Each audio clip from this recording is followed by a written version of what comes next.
5 minute talk के लिए पहले से ही टॉपिक डिसाइडेड है।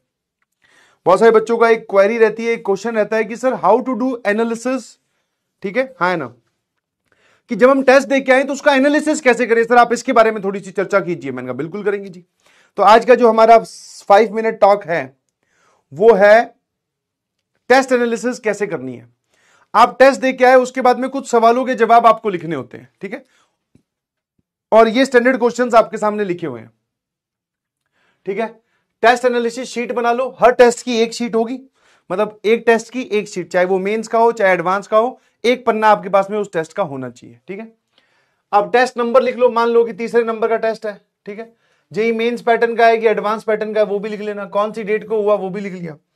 सारा टेस्ट देने के बाद में आपको इन सवालों के जवाब देने, ध्यान सुनते जाना। पहला सवाल क्या है, total time given to maths. अगर आप फिजिक्स के लिए इन्हीं सवालों के जवाब देने चाहते हो तो फिर total time given to physics and total time given to chemistry, ऐसे बांट लीजिएगा, ठीक है। तो आपने मैथ्स को कितना टाइम दिया, वो जितना भी टाइम आपने पेपर में दिया वो यहां लिखना है, ठीक है। Total number of question attempted, अगर मान लो आपके पास में मेंस पैटर्न का है तो 30 सवाल आए, 25 करने थे, 25 में से आप कितने कर पाए। मान लो आप बोलते हो सर 18, ऐसे मैं एक रैंडमली भर के दिखा रहा हूं, ठीक है। Total number of correct answers, इनमें से सही कितने हुए, जितने आपने अटेम्प्ट किए उसमें से सही कितने हुए, मान लेते हैं 12, तो सर 6 गलत हो गए। रीजन बिहाइंड इनकरेक्ट आंसर्स या इनकरेक्ट जो आपने रिस्पॉन्स भरे उनके पीछे रीजन क्या है। मान लेते हैं कि आपका सवाल नंबर 5, सवाल नंबर 11 और सवाल नंबर 21 और कुछ और भी लिख लो, सवाल नंबर 17, सवाल नंबर 18 और सवाल नंबर 2, 1 2 3 4 5 6 जो आपने अटेम्प्ट किए उनमें से ये 6 गलत हुए। इनके आगे आपको रीजन लिखना है, व्हाट इज द रीजन।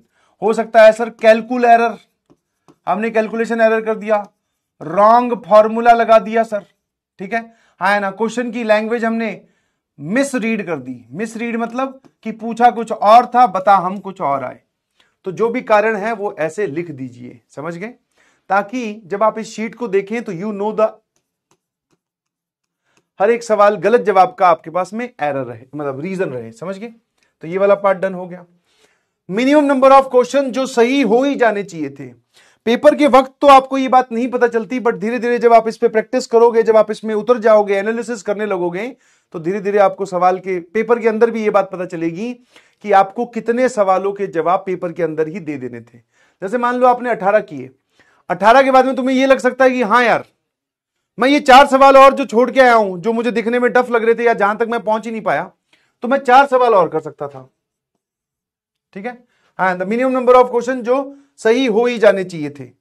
या फिर एक लाइन और डाल सकते हो कि और कितने सवाल अटेम्प्ट कर सकते थे, मिनिमम नंबर ऑफ क्वेश्चंस, कि हाँ जैसे आपने यहां पे एरर लिखा तो आपको ये बात तुरंत पता चल जाएगी कि हाँ यार ये वाला तो मैंने एकदम फर्जी एरर किया, इसका तो एरर का कोई चांस ही नहीं है। तो मिनिमम कितने सवाल सही हो ही जाने चाहिए थे, ये आपको लिखना है। कौन से और कितने इजी क्वेश्चंस थे, मतलब जब आप पेपर दे के आए हो तो पक्का उसमें कुछ ना कुछ डायरेक्ट सवाल, 1 लाइन के questions, direct formula based easy सवाल होंगे, ठीक है। इसका नंबर लिखो, मान लो सर 5 सवाल आसान थे, उनके क्वेश्चन नंबर भी लिखो कि क्वेश्चन नंबर 1 था, फिर क्वेश्चन नंबर 7 था, फिर क्वेश्चन नंबर 9, ऐसे करके कि ये सवाल आसान थे। कौन से आपको मीडियम लगे, कितने मीडियम थे इस सवाल में, ठीक है, पेपर में मान लेते हैं सर हमें 7 मीडियम लगे, और फिर जो जितने भी बचे वो सारे के सारे हमें टफ लगे, ठीक है। तो जब आप ये पूरी एक शीट तैयार करोगे तो आप पूरे पेपर का एनालिसिस एक पेज पे लिख दोगे, है ना। क्या मेरी बात समझ में आई, ठीक है। कितने सवाल न्यू टू मी या डिफिकल्ट थे, डिफिकल्ट होने का कारण कई होते हैं, कैलकुलेशन बहुत खतरनाक थी सर, हमें सवाल तो समझ में आ गया, या फिर सर कॉन्सेप्ट ही कुछ नया सा लग रहा था, सवाल की लैंग्वेज ही बड़ी अजीब सी थी सर, नहीं समझ में आया, तो आप उसको लिखते जाइए प्लीज। उसके बाद में जितने भी आपके पास में अच्छे क्वेश्चंस हों, ठीक है, गुड क्वेश्चंस जो आपको कुछ सिखा के गए हैं। गुड क्वेश्चन की कैटेगरी कौन से होते हैं सर, एक जिसमें आपका एरर हुआ, ठीक है, दूसरा न्यू टू मी कैटेगरी, ठीक है, एरर होने वाले, न्यू टू मी, या फिर एक बढ़िया की सर इसमें कैलकुलेशन बहुत जोरदार लग रही थी कि आगे अगर मुझे अपने आप को मेन से एडवांस की कैलकुलेशन के लिए प्रिपेयर करना है तो ये सवाल मेरे को वहां तक मदद करेगा, ठीक है।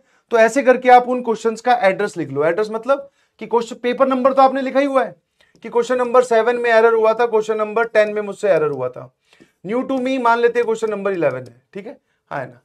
तो मेरे ख्याल से ये सब सेट हो गया, बस ये आपकी एनालिसिस तैयार होगी। अब इसके बेसिस पर आप अगली जब पेपर में जाओगे तो इस शीट को एक बार देख के जाइए। अच्छा, क्योंकि आपको बेसिकली अपने आप को ही समझाना है। जिस दिन आप ये गेम समझ गए, जिस दिन आप ये खेल समझ गए कि आपको कोई बचाने नहीं आने वाला है, कोई आपको वहां पास बैठकर समझाने नहीं आने वाला है, कोई आपका हाथ पकड़कर आपको मंजिल तक ले जाने वाला नहीं आने वाला है, आपको सिर्फ गाइडेंस मिल सकती है, सपोर्ट मिल सकता है, मोटिवेशन मिल सकता है, करना आपको खुद ही है।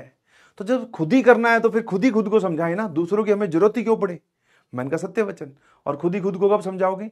जितनी जल्दी, जितनी ज्यादा आप अपनी गलतियां नोटिस करोगे कि अरे यार ये नहीं करना था, अरे यार ये मैंने गलत किया, तो ये जितनी भी तुम्हारे अरे यार मूवमेंट है, ये सारी की सारी शीट पे होनी चाहिए, ताकि जब आप अगले पेपर में जाओ, मान लो ये शीट एनालिसिस है टेस्ट नंबर 3 की, आप टेस्ट नंबर 4 में मूव कर गए अब, तो एक बार इस शीट को देख जाओ कि हाँ यार पिछले टेस्ट में मैंने 18 सवाल किए थे और 4 ऐसे फर्जी सवाल छोड़ दिए थे जो कि हो जाने चाहिए थे। तो आपने अपने दिमाग तक खुद ही एक सिग्नल पहुंचा दिया कि भाई इस टेस्ट में भी कुछ आसान सवाल होंगे जहां तक मुझे पहुंचना है, तो अपने आप को खुद पुश करेंगे। क्या मेरी बात समझ गए? है ना? ठीक है, ठीक है ना?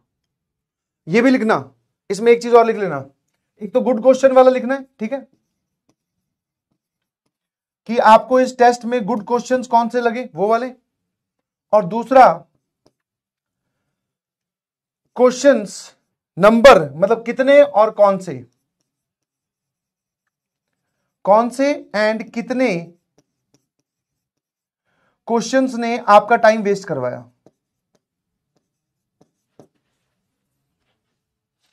आपसे टाइम वेस्ट करवाया, क्योंकि आप ये भी समझो कि जिस दिन आप टेस्ट पेपर में ये चीज सीख गए, ये तो सभी सिखाते हैं कि भाई क्वेश्चन सेलेक्ट करना आना चाहिए, आसान सवाल पहले कीजिए, क्वेश्चन सेलेक्ट करना आना चाहिए, सेलेक्ट करना आना चाहिए, साथ साथ में आपको क्वेश्चन रिजेक्ट करना भी आना चाहिए। आप मैथमेटिक्स के स्टूडेंट हो, मैं आपको अगर मैथ्स की भाषा में बताऊं तो there is called as bijection method. समझ गए? बाइजेक्शन मेथड में आपको कुछ चीजें पूछी गई, टोटल आपको पता है आपसे कुछ चीजें पूछी गई, आपने क्या किया, टोटल निकालने का एक तरीका, मतलब जो रिक्वायर्ड है वो निकालने का एक तरीका, जो जो पूछा है वो बता दो, या टोटल में से जो नहीं चाहिए, जो रिक्वायर्ड नहीं है वो हटा दो, जो बचा वो रिक्वायर्ड है। मैं क्या समझाने की कोशिश कर रहा हूं कि आपको सवाल भी छोड़ने आने चाहिए। This is the most important technique. हो सकता है पेपर में एक सवाल जानबूझकर case making, difficult, lengthy calculation वाला डाला गया हो, आप उसमें फंसे हुए हो, तो आपको वो छोड़ना भी आना चाहिए। और वो कैसे छोड़ोगे? जब आपको ये बार बार अपने आप हर शीट में दिखाई देगा कि आपने कितने और कौन कौन से क्वेश्चंस में टाइम वेस्ट किया, कि सर हम उसके कुश्ती करने में लगे हुए थे, उलझे हुए थे भाई, कि बोले इसका तो जवाब निकाल कर ही छोड़ूंगा। जब हम ऐसा कर रहे थे तो हमारा टाइम बहुत वेस्ट हुआ।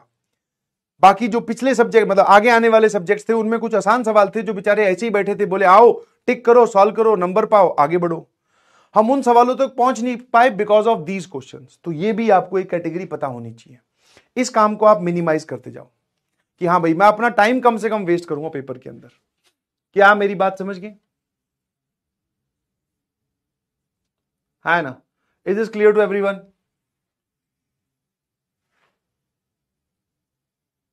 एसएमजे, हाँ, ईगो और ये सब चीजें आपको घर पे रख के जानी है। क्या करना है ईगो का?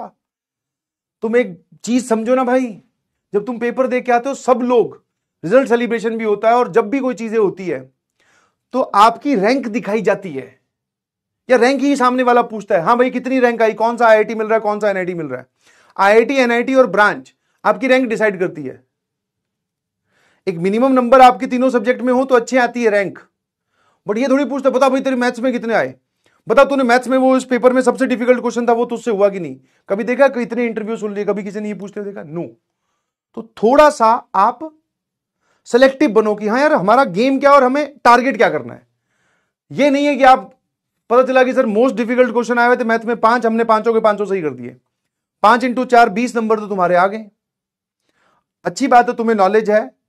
अगर नॉलेज के बेसिस पर आईआईटी एनआईटी मिलती तो फिर शायद कंपटीशन अलग लेवल पे जाता, या फिर कंपटीशन का एक अलग बोल सकते हैं ढंग होता कि हाँ भाई इसको नॉलेज बहुत है।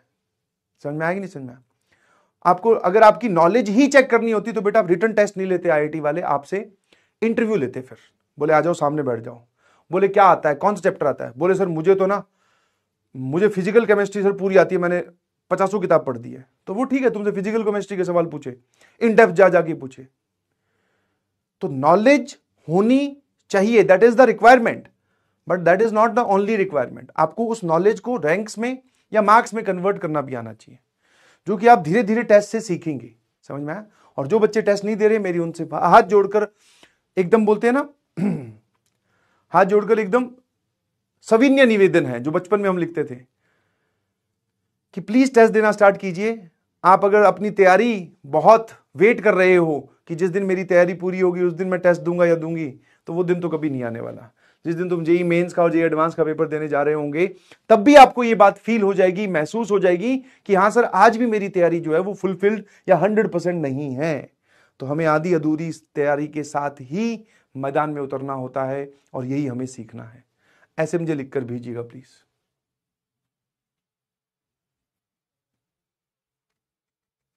ठीक है, तो ये चीज ध्यान रखना प्लीज, ये अपने आदत बना लीजिए। इसका असर आपको धीरे धीरे देखने को मिलेगा जब आप जेई मेंस तक पहुंच जाएंगे।